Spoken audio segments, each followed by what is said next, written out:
Hi friends, welcome back to my channel. My name is Stephanie, and today I'm making a classic TV dinner. This video is a collaboration with my friend Debra over at Debra's Delicious Dishes. She's a great and funny lady who loves cooking as much as I do. Be sure to check her out. This is Ginger Snap Kitchen.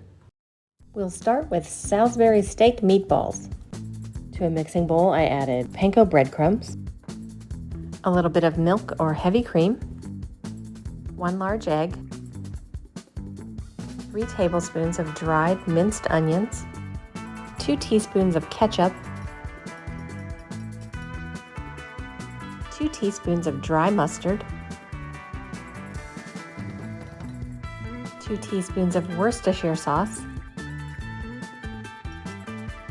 half a teaspoon of kosher salt, and about half a teaspoon of fresh black pepper.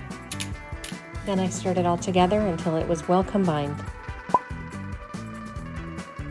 Once it was combined, I added 1 pound of ground beef. Then I mixed it all together.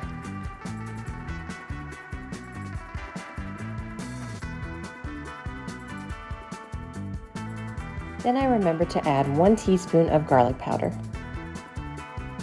And I mixed it again. Next, I portioned it and rolled it into about 36 meatballs. Once that was done, I set those aside for a minute and I peeled and diced about 2 pounds of russet potatoes. Then I covered them with cold water and placed them on my stove. And I boiled them so that I could make mashed potatoes. I'm not going to include a lot of detail on this because most people make mashed potatoes the way they like them, but I will include the information in the description box. Next, I added the meatballs to a hot skillet with 2 tablespoons of olive oil. I tried to brown them on all sides. Part of that was so that they would taste good, but the other part is to create a lot of browning in the bottom of the pan, since I would be making a gravy in that same pan. Once they were sufficiently brown, I removed them to a separate plate. Then I added 1 tablespoon of butter and 1 small diced onion.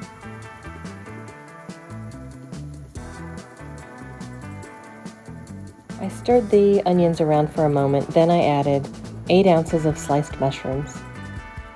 I cooked those together for 3 to 4 minutes until the onion was softened and the mushrooms were brown. Then I sprinkled on 2 tablespoons of cornstarch and tossed that together with the mushrooms and onions.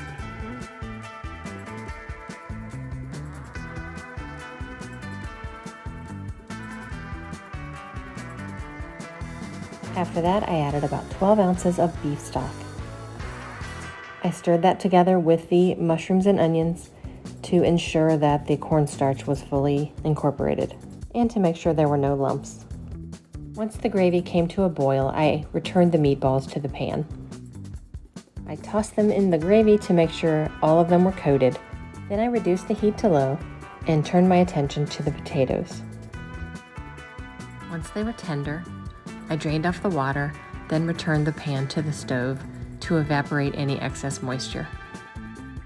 I added about half a stick of butter. Then I added them to a mixing bowl. Then I added the amount of salt, butter, and milk that my family enjoys, and I beat them with my hand mixer until they were creamy and free of lumps. Once I was happy with them, I added them back to the saucepan and placed them on the stove to stay warm. I guess I lost some footage. In this pan, I have 3 diced Granny Smith apples. I cooked them for about 5 minutes with 2 tablespoons of water covered. After 5 minutes, I added 1 tablespoon of coconut oil, some maple syrup, cinnamon, salt, and vanilla. Then I tossed everything together, cooked until they were softened, and removed them to a small pan to stay warm. For the last item, I added 1 can of drained sweet corn to a saucepan, added 1 tablespoon of butter, a pinch of salt, and some freshly ground black pepper. Then I placed it on the stove over medium heat, added half of 1 red bell pepper, and stirred it to combine. Once it was hot, I added 4 ounces of cream cheese and a splash of whole milk. I continued to cook it over medium heat, stirring it constantly until the cream cheese was completely melted. Once the cream cheese was melted, I added 1 sliced scallion and about a tablespoon of fresh chopped parsley. After that, everything was ready to serve. And here it is. This turned out so great. I was really happy with it. These Salisbury steak meatballs taste so much like the Salisbury steak I remember from childhood. Only much better. And this corn with peppers is so much more interesting than any corn I ever had in a frozen meal. I wouldn't call this gourmet by any stretch, but it's definitely a TV dinner for grown-ups. And I think it looks really cool in this divided plate I got just for the occasion. It reminds me of those foil pans that TV dinners had in the 70s. Down below, I've listed information about all 4 recipes in case you want to try any of them. And there's a link to Debra's Delicious Dishes channel. She's a great lady, and I hope you'll check out her channel. And be sure to let her know that I sent you in the comments. If you haven't subscribed to my channel yet, I hope you'll take a moment to do so before you go. And for those of you who are already subscribed, I want you to know how much I appreciate you. You guys are the best. Thank you so much for watching. See you next time.